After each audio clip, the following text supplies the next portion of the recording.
আর ভিডিওটা আমরা এখন থেকে শুরু করছি। আর আমাদের দুপুরের রান্না হয়ে গেছে। আজকে বৃষ্টি রান্না করছে, দেখেন টমেটো ডাঁটা আলু দিয়ে সে ট্যাংরা মাছ রান্না করছে। আর আমি সকালে যে আলু ঝুরি ভাজা করছিলাম, এই যে। আর এটা হলো চাল কুমড়া ভাজি।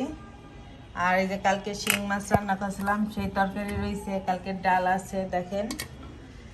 তো এখন বৃত্তকে খেতে দিব। বৃত্ত আসো বাবা। এই দেখেন আমার মা আমার জন্য কি কিনে আসছে বৃষ্টি দিয়ে। এইগুলা বাচ্চাদের মতো একটা ড্রেস কিনে দিচ্ছে। তুমি দেখাও। এই যে গেঞ্জি। এই যে গেঞ্জি। আর এই যে আরেকটা আছে, সেটা আরো ভালো। আপনারা কিন্তু দেখে দেখে কিনবেন, যাতে এগুলো ট্রাই করবেন। বাহ, সুন্দর লাগবে। তুমি কি বিজনেস করতেছো মা কাপড় চোপড়ের অনলাইনে? তুমি যেভাবে বলতেছো সবাই তো ভাববে যে তুমি বিজনেস করতেছো অনলাইনে। আর এই যে এই দেখ, সুন্দর করে ধরো। পেন কিনছে। হ্যাঁ, তোমার পছন্দ হয়েছে মা? হ্যাঁ, অনেক পছন্দ হয়েছে। আপনারাও ট্রাই করে দেখবেন, এটা সিরে বা সিরে না। হ্যাঁ, এগুলা ছোট পেন, যারা যারা বিন্দুর মতন ছোট আছেন তারা কিনে পরে দেখবেন যে কত সুন্দর লাগে, তাই না? এটা এটা এটা এটা সবচেয়ে আমার ভালো লাগছিল। এইটা সব প্রথম হলো, এটা ভালো লাগছে। দেখেন এটা র্যাবিটের, আমার অনেক পছন্দ হয়েছে। এটা দেখেন কি সুন্দর।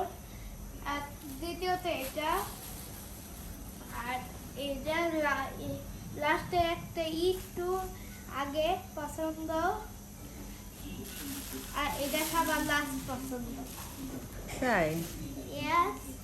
আর এটা কেমন লাগতেছে সবাই কমেন্ট করে জানাবেন। হ্যাঁ, বিন্দুর প্যান্ট গেঞ্জিগুলো কেমন হলো আপনারা সবাই বলবেন, অবশ্যই কমেন্ট করে জানাবেন এগুলা কেমন হয়েছে। আপনারাও কিনবেন, হ্যাঁ। সত্যি সত্যি কিনবেন আমাদের দেখে। হ্যাঁ প্লিজ একটা সাবস্ক্রাইব করেন এগুলো দেখতেছেন। হ্যাঁ। আর বৃত্ত কি করে আপনাদেরকে দেখায়। বিন্দুর পড়া হয়ে গেছে, তার দিদির কাছে পড়ছে। আর এই দেখেন সে খেলা দেখতেছে। কিসের এটা বাবা? কোন দলের? ইন্ডিয়া আর বাংলাদেশের খেলা হচ্ছে, তাই না বাবা? কি মন খারাপ কেন? বাংলাদেশ কি হেরে যাচ্ছে? বাংলাদেশ জিতবে। আর আমরা আজকে, আর এই যে এই দেখেন, এই যে বৃত্ত এতক্ষণ পড়লো। আর কি রুটি বানাবে আজকে? সে রুটি বানাবে, জল ফুটাচ্ছে। আমি রুটি বানাবো। আর বেলবে আমার দিদি, আমি বানাবো। তারপর খেলা শেষ বাবা? কি বাংলাদেশ হেরে গেছে? থাক, মন করে না, আবার জিতবে। আর এই দেখেন সেই যে ই করতেছে, চাল কুমড়া ভাজি আর রুটি খাচ্ছে। আর ওই পাশে তারা দুই বোন, যে একজনের ডিম বাজতেছে, একজনের রুটি বাজতেছে, ওই দেখেন।